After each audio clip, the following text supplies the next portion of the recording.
And welcome back, everybody, to On a Heater. My name is Ben Martinez. Got 4 fantastic divisional games for you this weekend. We got 2 on Saturday, 2 on Sunday. Just came back from Vegas last night. Played a pretty good parlay, in my opinion, on these 4 games. And then on top of that, threw big money on my 2 love games this week. And I have one fantastic, just absolute number 1 pick that I love this week. And again, I'm 7-2 now, folks, with my absolute love picks on the year since I started this channel back week 10. So, man, hop on board with me on this one because I gave you guys Washington plus 8.5 last week, and that one hit. So I'm going to give you another fantastic pick this week.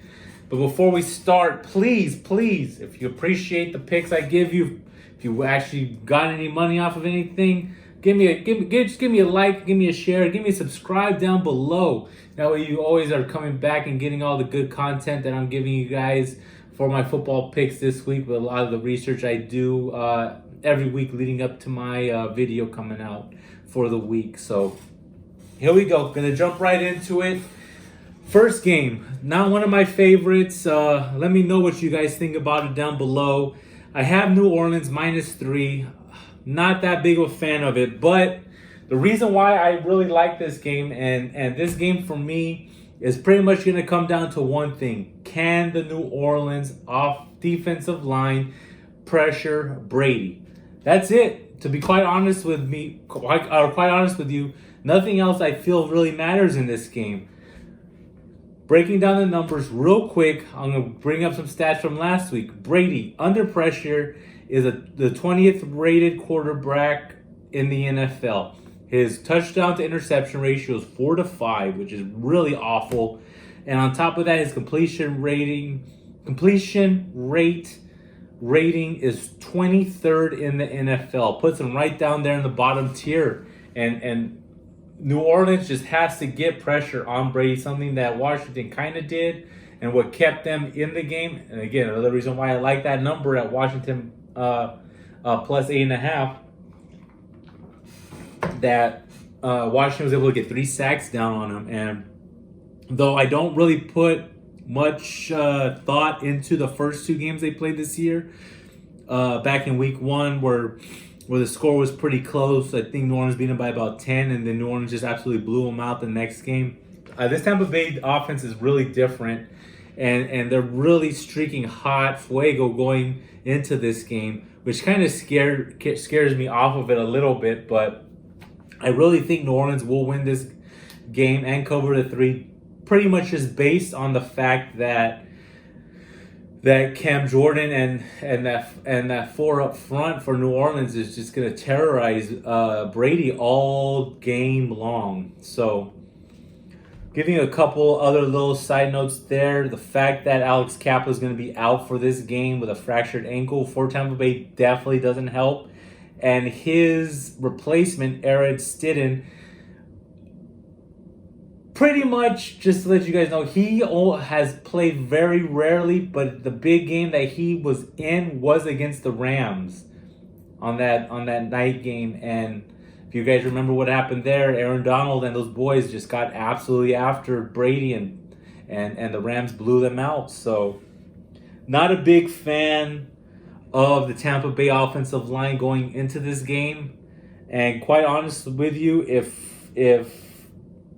Cap was playing and there's maybe a couple more injuries down to this New Orleans defensive line, I probably would have flipped the script back the other way. But I can't get out of my mind that Cameron Jordan is and that foursome is just not going to put pressure on Brady. It just doesn't seem plausible to me. So give me New Orleans -3 in this game, and I'm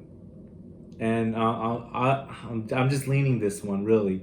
Just threw it on a parlay, not playing it as a single at all. Going on to my next game, and I like this game just because of the number.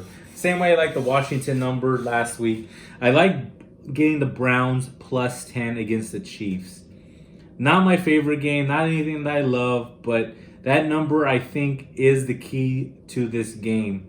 And if you go back and you look at how the Chiefs have played, have covered, or have scored this year, The last time they beat a team by more than 10 points, again, ignore week 17 because week 17 didn't matter in this case because both teams weren't playing for anything between the Chiefs and the Chargers. The last time the Chiefs beat a team by more than 10 points, you got to go all the way back to week 8 against the Jets. And Andy Reid's great off of a bye, no question about that. One of the greatest coaches in the NFL history with that stat. But Reid is not scheming to beat the Browns by 10 or more points. He's just putting it together a scheme to beat the Browns. So with that being said, with how well the offensive line of the Browns have been playing for both protecting Mayfield and also opening up holes for Hunt and Chubb, I really feel that the Browns are going to keep this game close. I'm not really high on the Chiefs' defense at all. And quite honestly, if the Chiefs do get by the Browns, which I think they will, I'm probably going to be looking for the upset between Baltimore and Buffalo. But anyways, that's for down the road. I got to do some research on those games as well. But just thinking a little forward. But anyways, offensive line for the Browns has been fantastic. The last couple of weeks, probably the hottest offensive line in the NFL right now. And when you give Baker time, when you open up holes for Chubb, who honestly I feel is probably the best running back still playing right now in these playoffs, and Hunt, who's probably on a revenge tour right now, just was licking his chops, looking to get a beat up on this Chiefs defense. I really think the Browns are going to keep this close. The over-under there is 57. I'm not that big of a fan of taking either way. But quite honestly, I think both these teams are going to get 30 points each on their opponent. At least 30 points. And the key to this game for the Chiefs, if they wanted to hit the over, just to play consistent and completely go down there and destroy the defensive side of the ball with their stellar offense, Mahomes, Hill, Kelsey, and Watkins. But they just haven't done that this year. And one great reference that I heard on a couple podcasts was that they're kind of comparing this Chiefs team to Rocky in Rocky 3, where he kind of handpicked his opponent. He had to go against Clubber Lane, kind of showboating, the way that Tyreek Hill's doing flips in the end zone, kind of showing off, the way that Mahomes shows off in his commercials and whatnot. And Kelsey does his little show-off stuff. And then all of a sudden, they're getting punched in the mouth by a team or by an opponent that's really hungry, really wants to get after, really looking to win, really looking to make a name for themselves. And though this Browns team is not the most devastating opponent that the Chiefs are faced this year, they're hungry, man. They're hungry the way that Clubber Lane was hungry to win that title from Rocky. So if you really deep dive into this game, look at the line play. Try to figure out if you really feel that this Chiefs defense can stop this Browns offense. And quite honestly, I really don't. And again, key matchup there is, for me, Browns offensive line. Will they give Baker time? Will they open up the holes for Chubb and Hunt? And I say yes. I say yes. Oh, and just another quick oversight real quick.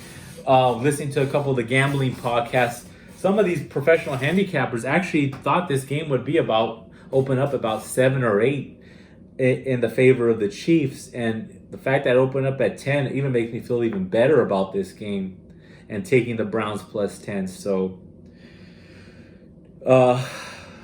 Browns plus 10, that's my play for this game. Let me know what you guys think below. I'm not a big fan of the over-under in this game.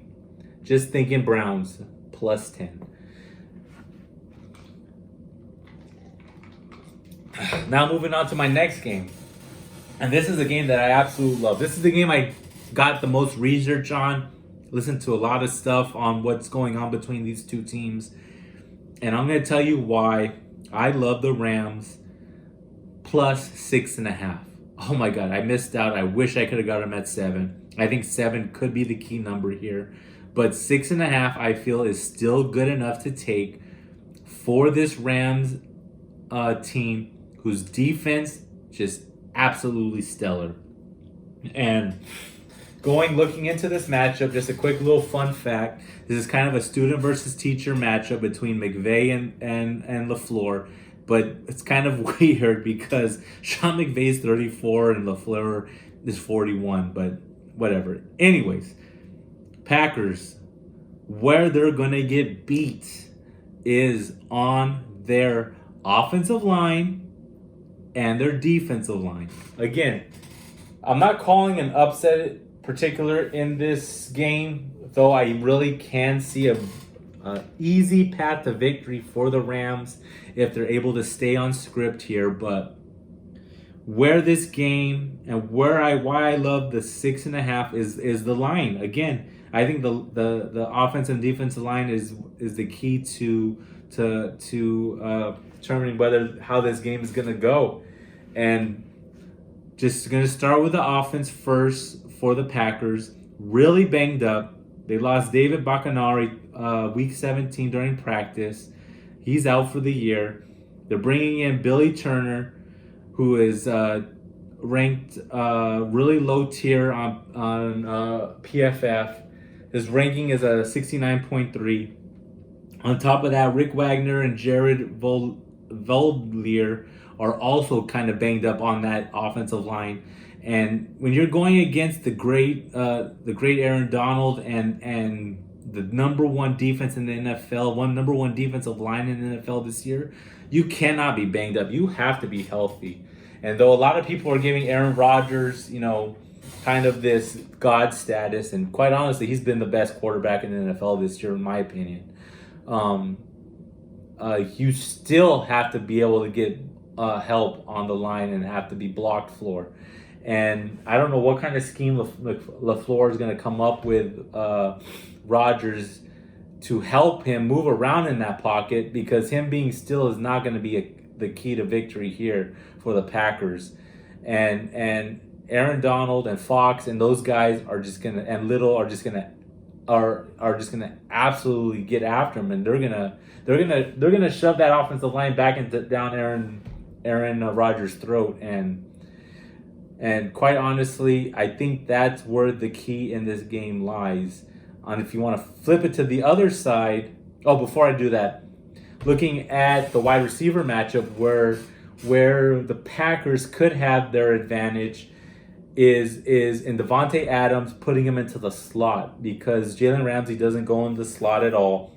Adams, throughout the season, has lined up in the slot 25% of the game, 25% of the time during the game, and I have a feeling that percentage is going to be bumped up immensely in this game, especially if the Packers are playing from behind, because they don't want Ramsey matched up with Adams, even though, quite honestly, I think they're the number one wide receiver and the number one cornerback, respectively, in the NFL right now.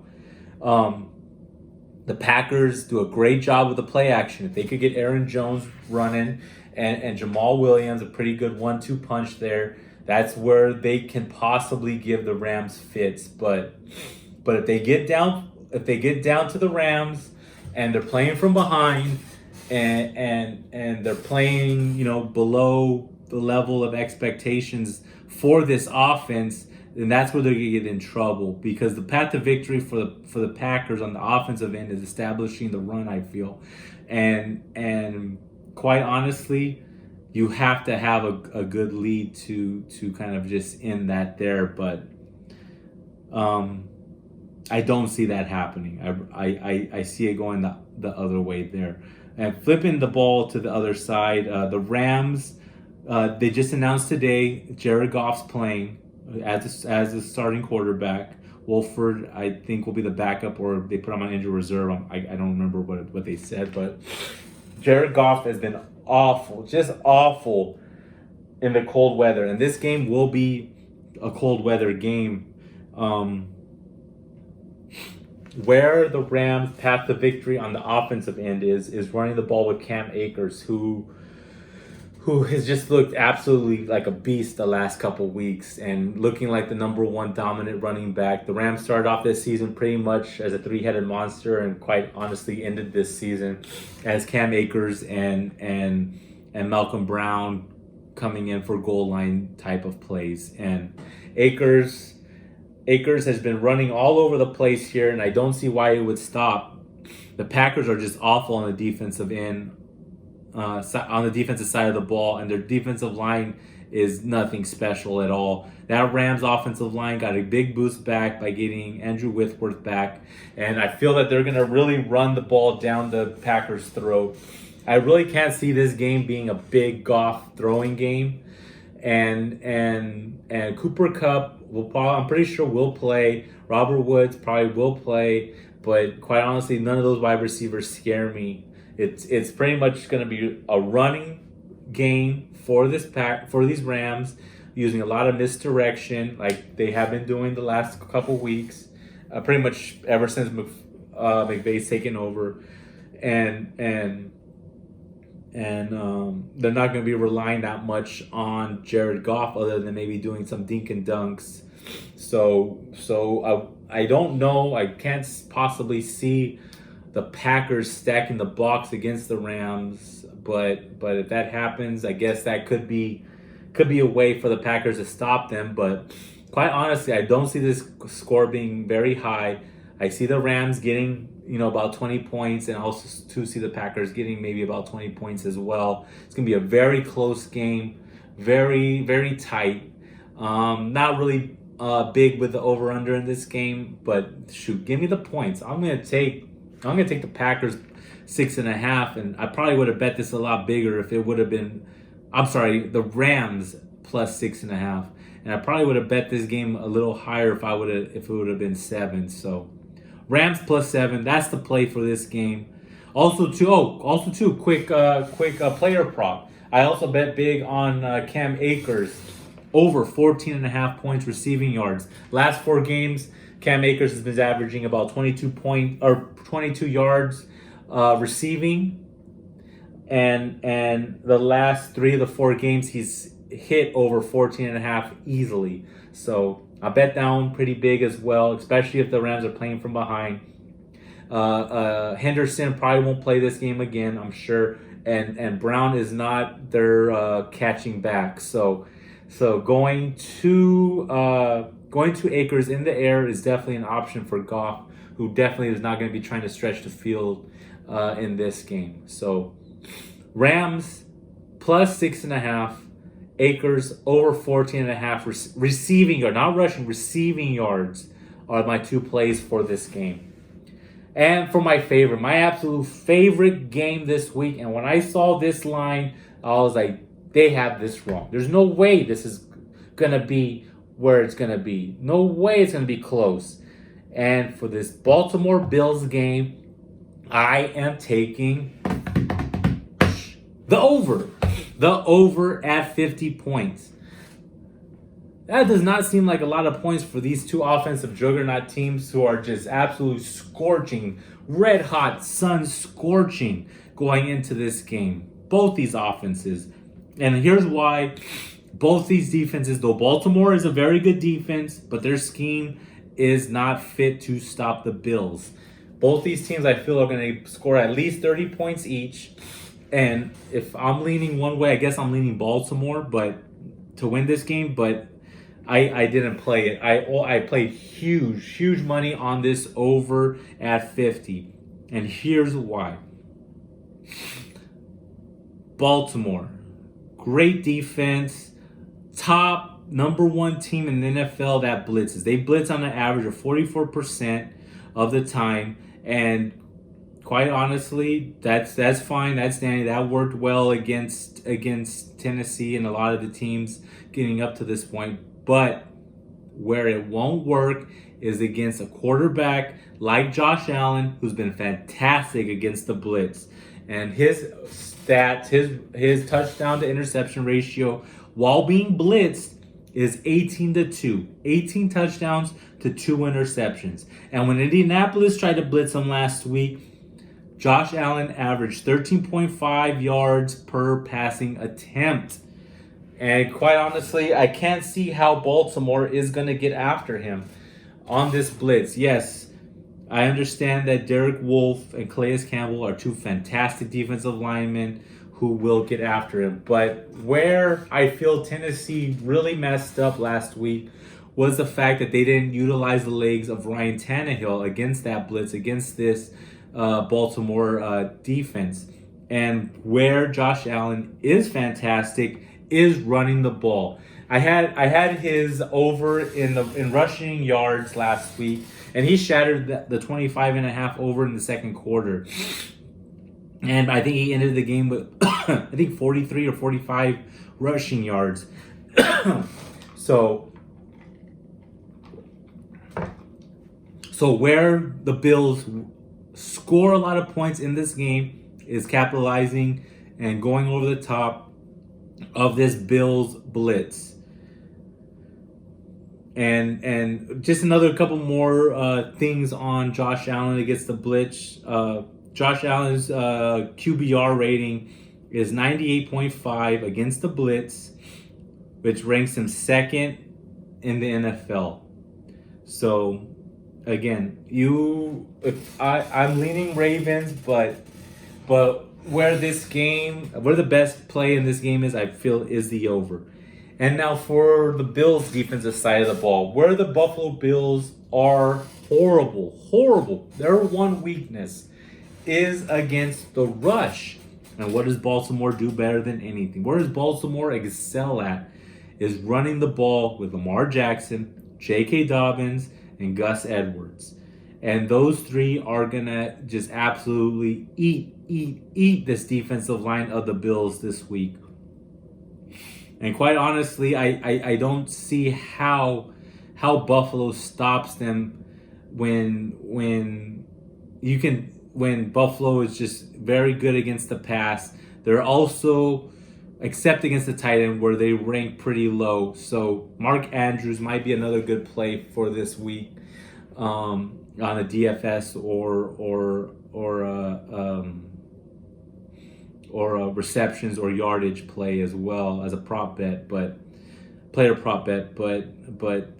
much it comes down to how many yards is Lamar Jackson gonna run and how well is Josh Allen gonna beat this blitz. And quite honestly, those are both those two quarterback strengths. So give me the Bills, Baltimore over 50. That's my best play of the week, number one.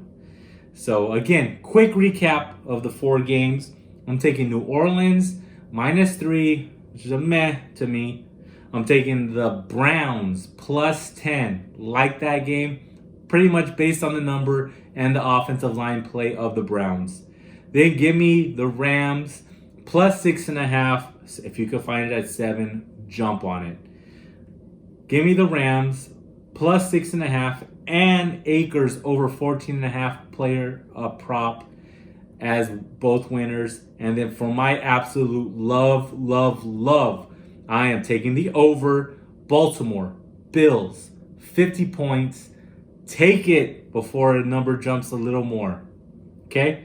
So once again, please, if you enjoyed the content, if you want some money, if you're playing the games this week, if you just make anything off this game, give me a like, share, subscribe below. If you disagree with any of my games that I'm giving you, comment below. Let me know why I suck, why I'm great, what I can do to improve this channel. Give me some feedback. Give me some comments down below. And let's talk about these games. So once again, my name is Ben Martinez. This is On a Heater, and I will see you guys next week for the AFC NFC Championship games.